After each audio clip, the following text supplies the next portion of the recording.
When I first started playing around with resin, I stole my husband's heat gun. He had one, I needed one, I took his, and eventually I killed it. It died, I needed one fast, so I went on Amazon, got the cheapest one that I could find that would get here fast.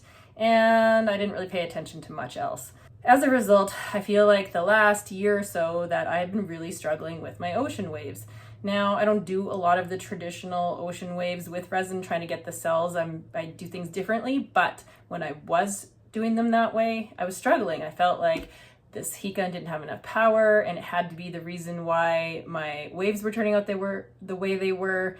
And I really questioned, was it me? Was it the heat gun? So I decided to purchase a new heat gun, one with some more power, and we're gonna test today to see, does the heat gun make a big difference in how your ocean resin waves turn out? Make sure that we are conducting this experiment properly. We are going to keep everything else the same. So we're using a 2-part resin. It's Nirpa's resin.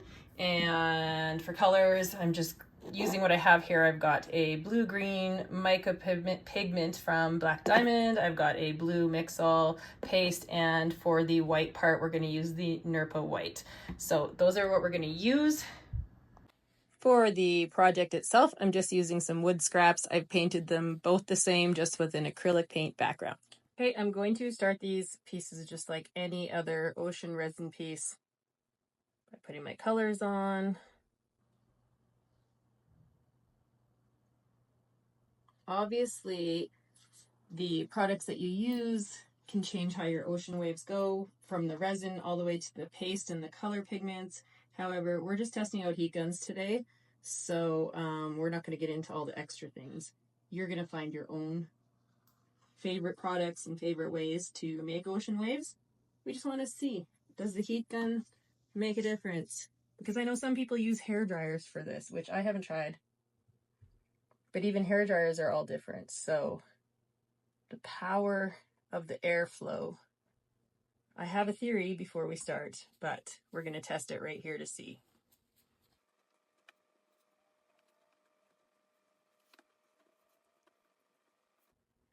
We're going to do the same thing to both boards. That way we can really get an idea.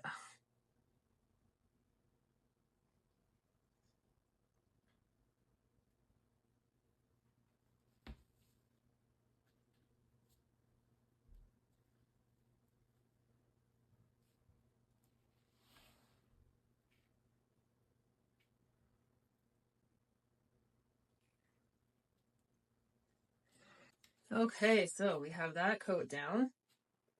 I know some people wait before they put their white on. They want things to sit for a little bit. I never do. I don't really have that kind of patience. I haven't noticed a huge difference whether I do or I don't. So we're going to just do this right away. And we're just going to do one wave of white because we're testing the heat gun and I don't want to complicate things.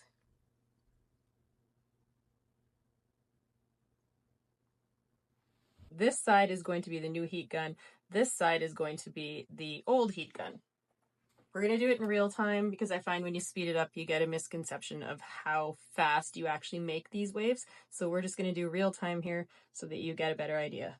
Old heat gun, let's have a look. I should say it's full power, full heat that we're doing for both of them.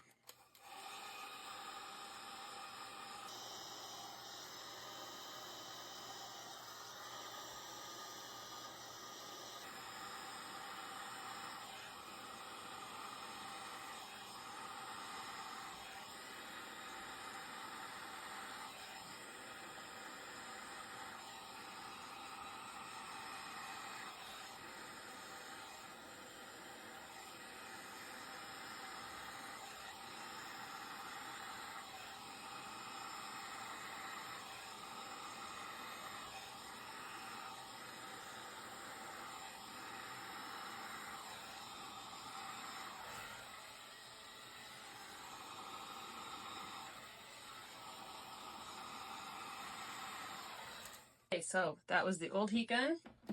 Here comes the new heat gun.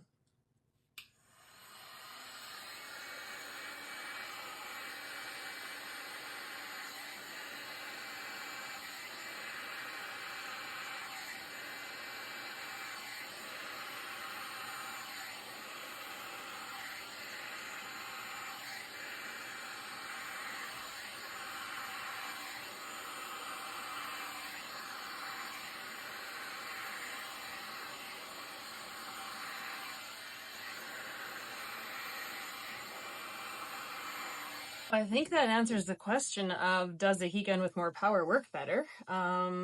What I find and what was my theory is, when you have the higher air force coming out, you're getting ripples in the resin from the air hitting it, and those ripples help cause the waves. This one was a lot more work just to get the waves there.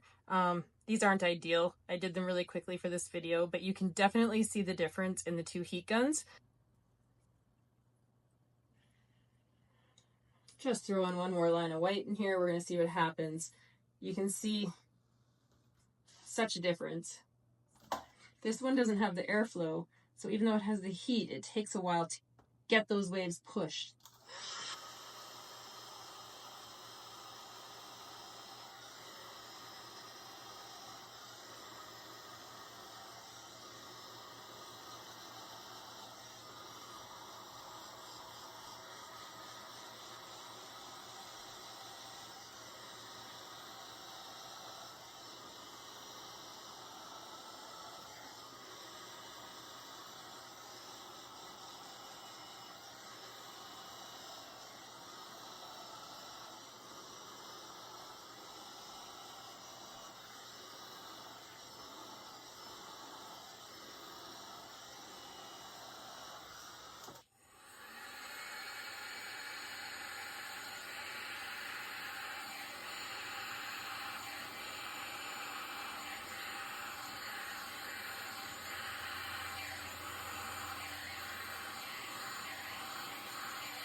So here you can really see the difference. This is the old heat gun with way less air force coming out of it, not as much power. This is the new heat gun, way more power to it. You can definitely see the difference in the waves.